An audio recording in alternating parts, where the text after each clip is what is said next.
next tip is clothing. So making sure that your baby is wearing the right amount of layers for sleep time is really key. So I remember feeling really worried about not having her in enough layers.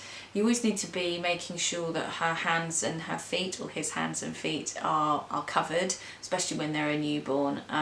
They're not like us, they can't regulate their temperature as easily, and that takes time. So I will see if I can find a helpful website for you to check. I actually had a card that someone had given me which told me what layers for them to wear, but to give you an example, in the UK, my daughter was born in early November, so it's quite cold, we're getting into winter, so she would wear a bodysuit, which is the one with little short arms and no legs, and then a sleep suit on top of that, which is long arms, long legs, full, bit like a onesie kind of thing that she would wear. So making sure she was warm enough and had the right layers but not too hot is key. So with her blanket, I would always make sure it was a cellular blanket, so it was breathable, which is also good if for any reason she kicks the blanket up and it might come near her face, she can still breathe. Having your baby too hot, having your baby too cold, they can all have an impact on sleep. So make sure you read up. The best advice I was given by a midwife was that your baby should always be wearing one more layer than you. It's a little bit hard to get your head around, but for example, if you're wearing a t-shirt around the house, your baby would be wearing the equivalent of a t-shirt and another top on top of that, another layer, so like the equivalent of a cardigan or a jumper. So if you think of it in that way, that can really help. This is a bit of our parents' generation recommendation, and it really works. The vacuum cleaner, putting the vacuum cleaner on, again, it's like white noise, isn't it? Having the tumble dryer on or the washing machine on. Quite a few of my friends used to put their babies, Moses basket or bassinet near the washing machine. That would help them sleep. It's also quite ideal having it in the kitchen, which is often a place that you're going to be spending, certainly as a mother, quite a lot of time with washing and cleaning things, and it's somewhere you can sit down and have a cup of tea and hopefully they'll be able to snooze. So anything like that could be really helpful. Pram. So many babies like to sleep in the pram. I found taking her out, going around the block, or running the pram over a rough bit of carpet or mat or rug, or a floorboard that creates kind of a bit of a rhythm for pushing the pram back and forth really helped, and this can be a saviour for some much needed sleep. Old driving around the block. Now, we didn't actually do this, but I do find whenever we put her in her car seat after she has a good old cry because she doesn't like it, she'll then nod off and go straight to sleep. And if you're desperate for some sleep, you might find that taking your baby out for a drive will just relax them and get them into a nice deep sleep that you can then bring them in and put them to bed.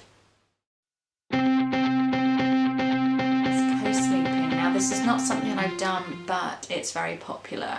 There's very good advice on the NHS website, and I'll also try and find some other links for those of you that aren't from the UK that advises you how to do this safely. Now, really make sure that you read up on it. Make sure that you really understand how to do it.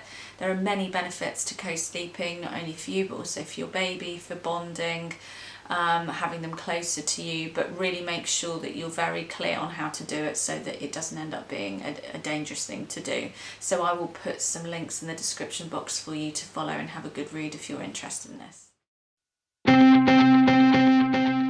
So positioning your baby at a 45-degree angle whilst rocking them or swaying them. I found this from one of the sort of baby hypnotizing videos, which was really helpful.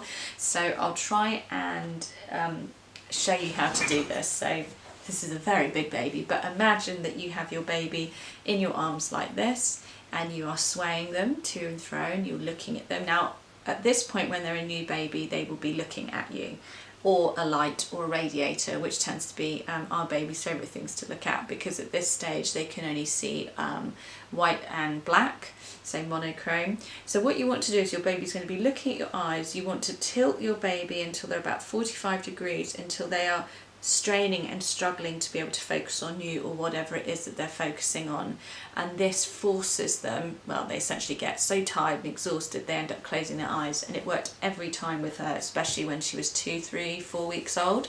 So I would highly recommend that, and I will put again another link to that in the description bar. I'm sorry I've not been able to make this more entertaining. I've been trying to cram in all the tips for you before she wakes up from her nap. She's being amazing today and sleeping for me. So those are all my top tips for helping your baby get to sleep, and I hope you found this useful. I know how tough these first few weeks are with a newborn. It does get easier, and I promise you that. And I hope that some of this will give you some ideas of things to try out. Don't give up and do keep trying. You know, every baby is different, and I found it was really worth trying different things for that extra hour of sleep or just a little break. You know, it's so intense and overwhelming having a newborn, and you do need that time, a little bit of time for yourself, whether it's to go and have a bath or a shower. Make sure you look after yourself. That's the most important thing. Happy mummy equals happy baby. So I wish you all the very best with your newborn, or if you're pregnant and you're expecting, congratulations. It is one of the most amazing things to do in the world, in your life, and I really hope you have as much fun enjoying your new baby as I have done with mine. So thanks so much for stopping by. Please like this video if you found it helpful. Please leave a comment if you've got any great tips or advice that you want to share with people or with me. Please leave it in the comment area as well. Otherwise, until next time, and thanks for stopping by. Bye.